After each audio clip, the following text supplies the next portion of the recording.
Welcome back to Servant Studios. As you see, we have a new addition to the Servant Studios family, this Mamiya RB67 medium format camera from circa 1970s. But I'll talk about that in later videos. I just got it, so I just want to carry it around, to be honest. This video is about the Sony A7 III and whether or not it's still viable and usable in 2024. It was originally produced in 2017 and it was groundbreaking because it was this hybrid prosumer camera, meaning that it was created for people who are just hobbyists, but also people who want to be professional photographers and videographers. In my opinion, it is still effective at doing both today, although it is much more effective as a photography camera than it is a video camera in 2024. Because it was produced 7 years ago, there are a lot of people who bought it and have already eaten the depreciation. So in my opinion, unless you're going to get a good deal from Sony and buy it around $1,500 US, there's no reason for you to buy this camera brand new. You can get very good, very well taken care of models of this camera that are used on places like Facebook Marketplace, eBay, and if you want someone who's very reputable reseller, places like KEH and B&H Photo are tremendous places to get this camera as well. If you are getting it used, you do want to look out to make sure it has less than 30,000 shutter clicks. The camera is rated for 200,000, but in my experience, if you get under 30,000, you'll still feel like you have a new camera based on the wear and tear.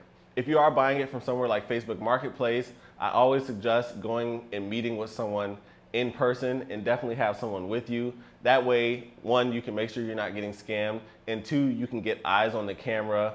Make sure you take the lens off if it comes with the lens and just see how clean that mating surface is between the lens and the camera, and also look at the sensor, looking for any scratches or unusual dust. Make sure the screen articulates properly and the audio jacks are doing good. The reason why I say this is a great camera for photographers in 2024 is because it is a lot cheaper than a lot of other prosumer entry-level photography cameras, such as the Canon R6, which by itself is not too expensive. You can get an R6 between $1,100 and $1,500 as well, but the lenses that come with the R6 are more expensive and you have less versatility in the lens lineup for what I have seen. Whereas for Sony A7 III, all you really need to get started is a Sony or Sigma 24-70 lens, which you can get from $700 to $1,000. The equivalent lens in Canon, particularly the sharpest version, which is really the 28-70, is much more expensive than the A7 III itself. So that is something to consider, where with Sony, in my opinion, you can get in for about $1,800 between a good lens and the A7 III. For photographers, the Sony A7 III is great for practically any photography you can think of, other than photography where you may need to crop in a lot. Although you have a decent sized sensor, if you crop in past like 1.5 or 2, you will start to notice some grain in your photos. It's better to either have a bigger lens, like a 200 to 600 millimeter lens, if you feel like you're gonna need to compress or zoom in a lot, or just to get a camera like the A7R III that is made for high resolution images that you can crop in and not notice any drop off in resolution. I've used the A7 III for professional wedding photography and portrait photography, headshots. I've also used it in the middle of the night doing my adventures that I love to share with you all with the Milky Way and the Aurora, which you guys will be seeing soon. I've even used the A7 III to record multiple live concerts for artists in, again, professional gigs. However, if you're looking at the A7 III just for video, I believe you could probably get more value and more flexibility with something like the Sony A6700 if it's not important to you to have 2 SD card slots. The biggest thing that the A7 III is horrible at in 2024 is that even though it's still being produced by Sony and there's still new models, Sony has stopped updating its software, and so Sony's new apps are not compatible with the A7 III, meaning you can't just put your A7 III on a tripod and manually trigger it with an iPad or something like that even though you can do that with Sony's newer cameras, even as early as the Sony A7 IV.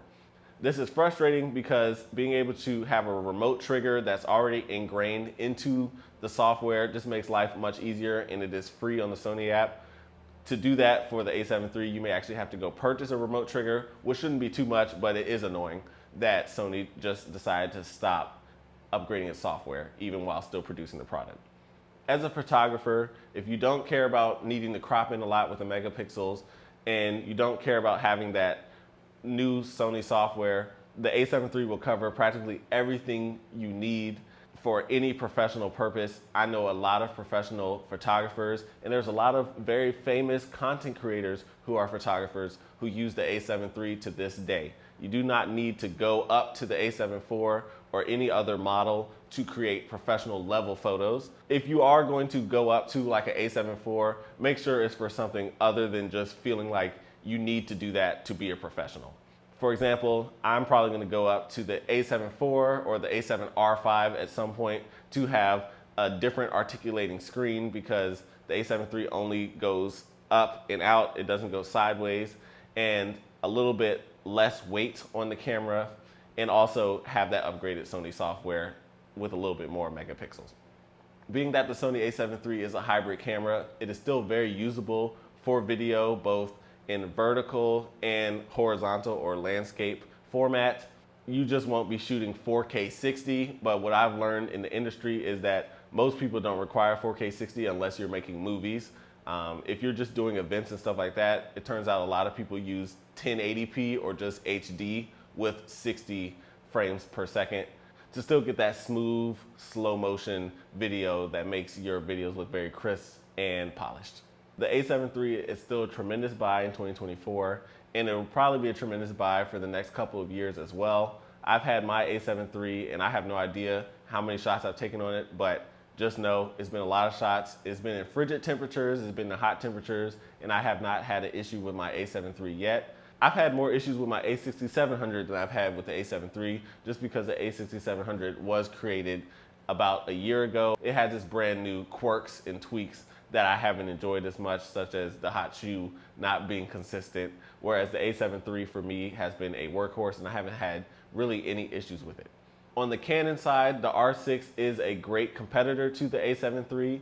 If you are into those Canon colors and you're still trying to get a mirrorless camera, that is something you can also look at. I've been looking at R6s because I wanted to do some multiple exposure photos, as well as the R6 has 4K 60 video, so it's a little bit better on the video side in terms of hybrid, but from a sensor perspective, it is smaller, and so the A7 III should be better at cropping in, and as I mentioned, that is something important to me. But also, it really doesn't matter. You can create great videos and photos on both the R6 and the A7 III. I made this video about the A7 III because I have had it the whole time.